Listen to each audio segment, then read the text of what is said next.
David, I think I'm going to jump to your slides. Okay, Dr. Wu? Yes, that sounds great. Okay. Thank you, Dr. Wu, for being here. We're so excited to learn from you.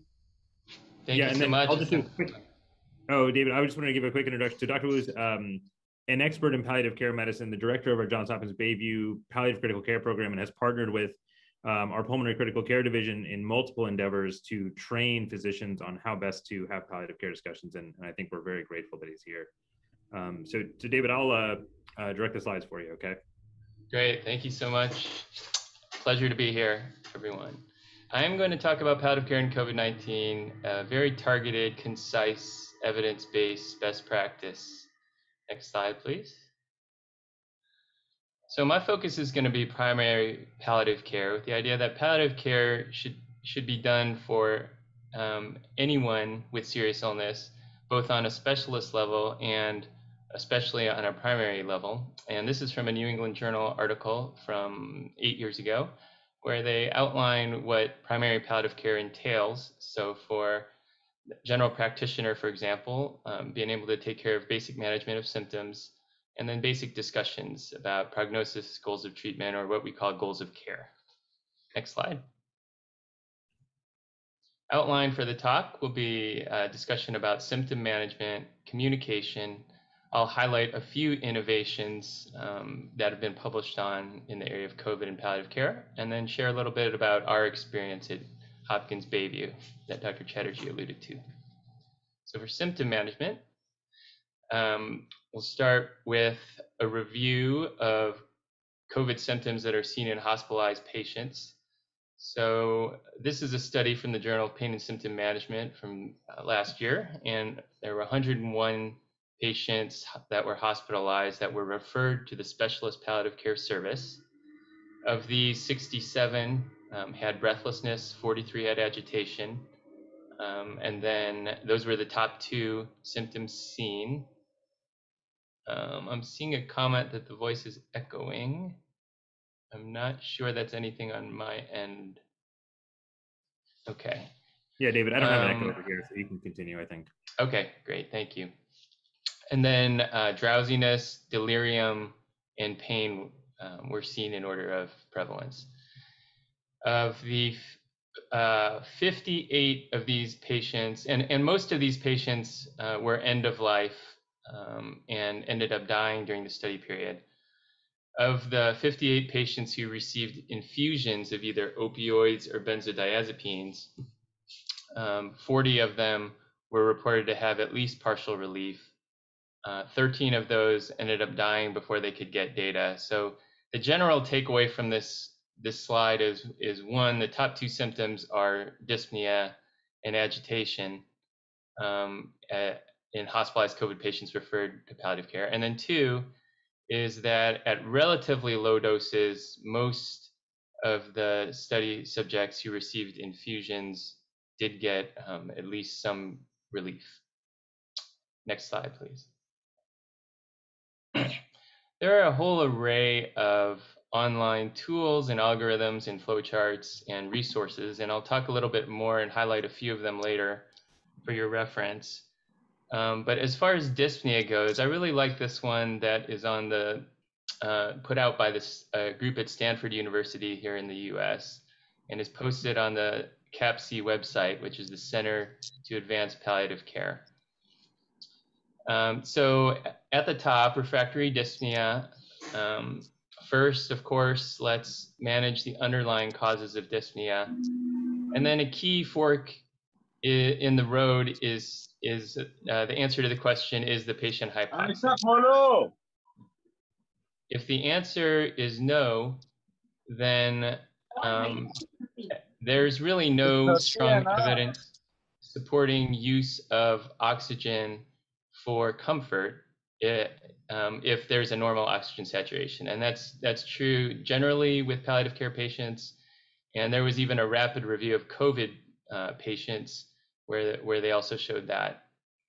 So if the patient is hypoxic, then manage underlying causes of hypoxia, provide appropriate oxygen support.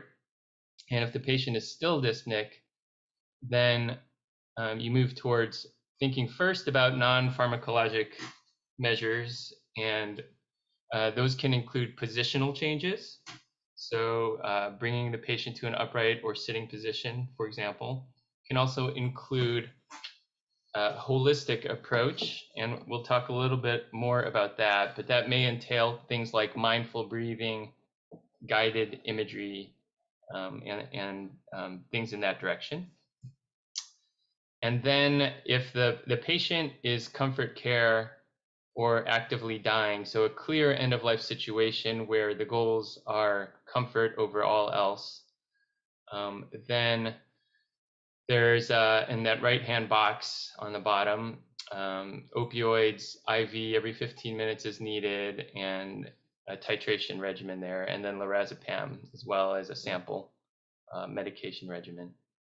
Now, if the goals are not clearly end-of-life comfort care, then opioids can also be given, but there's a more conservative regimen that's suggested.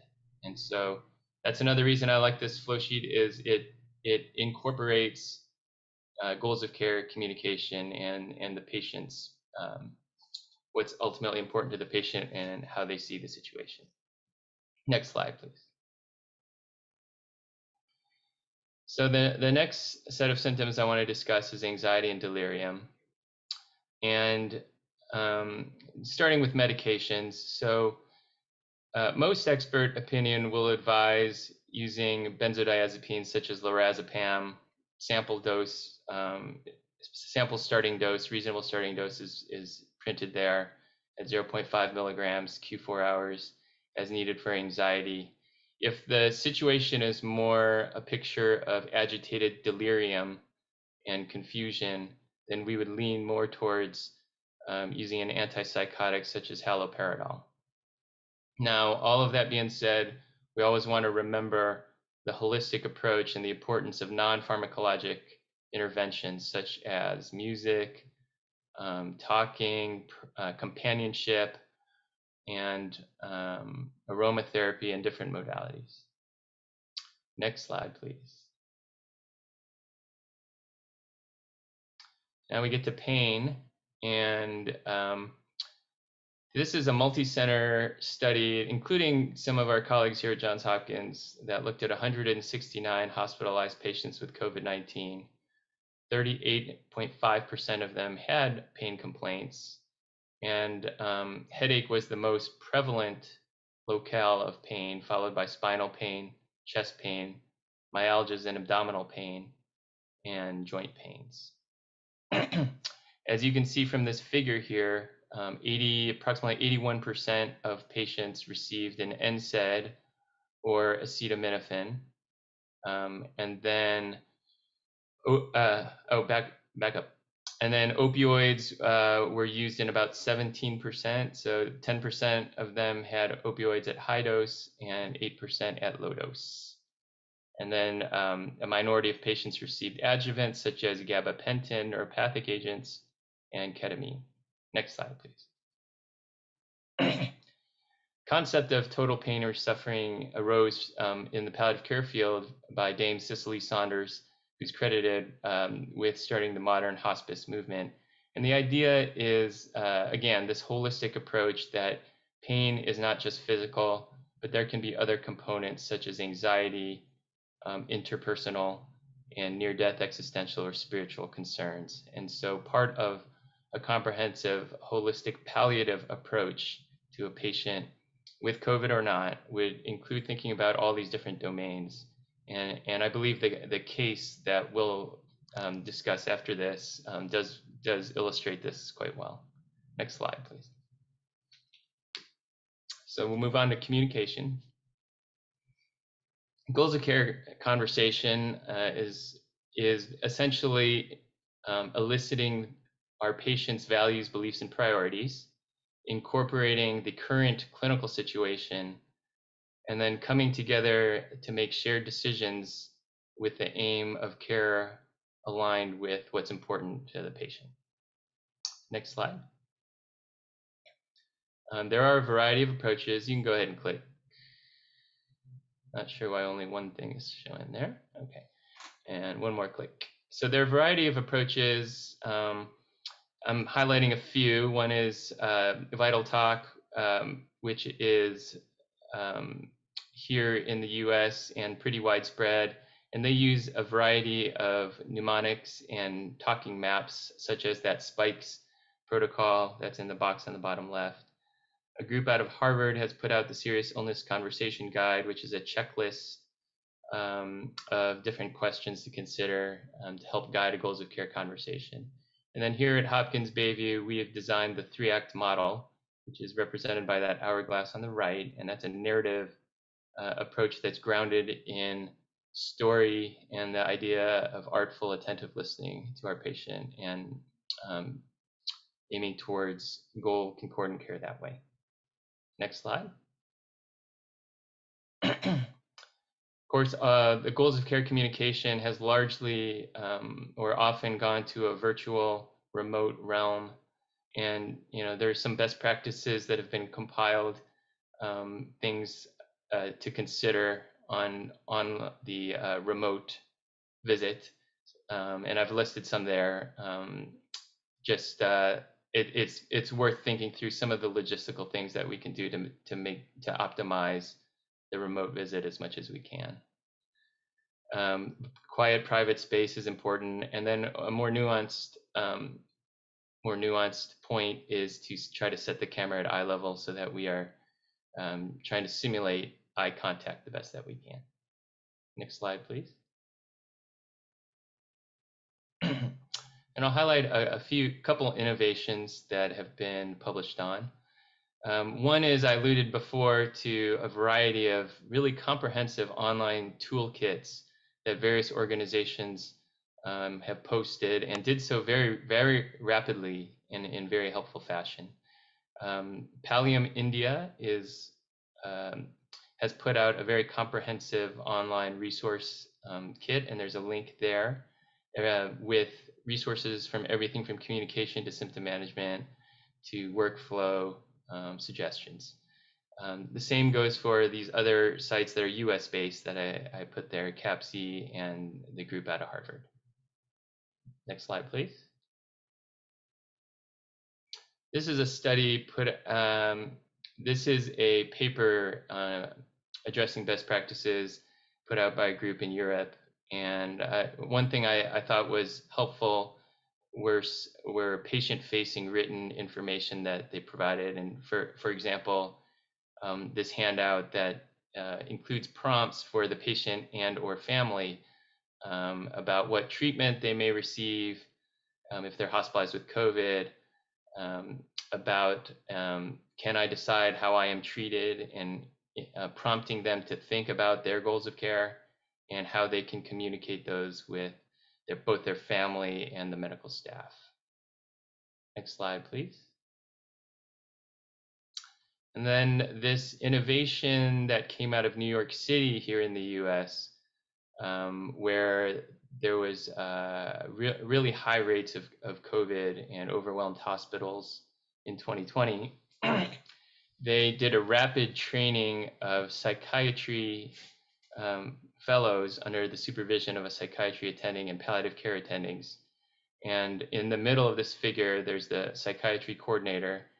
And they had several psychiatry trainees who were equipped to help facilitate goals of care conversations and support and mental health advice and treatment for those suffering with COVID and their families. And that they were able to spread their palliative care expertise through this partnership. Next slide, please. So our experience at Hopkins Bayview in brief, Dr. Chatterjee and I had already had an ongoing grant-funded project by the Cambia Health Foundation to incorporate the 3-act model into the medical ICU communication flow, and also to work on workflow changes to improve systematically our goals of care communication in the ICU. It became a COVID project, and as we did that, we really fine-tuned this to train the pulmonary fellows in the 3-act model and show that they're proficient in it. And then we made some rapid workflow changes to give the fellows the lead in the goals of care communication. And we are in the process of writing this up and describing the impact that we had on palliative care consults, which was considerable, as well as on goals of care communication during this time. Our palliative care program also provided broad education via online tips and presentations, both in the inpatient and outpatient sphere, and we published on our outpatient work with that reference listed down below. Next slide, please.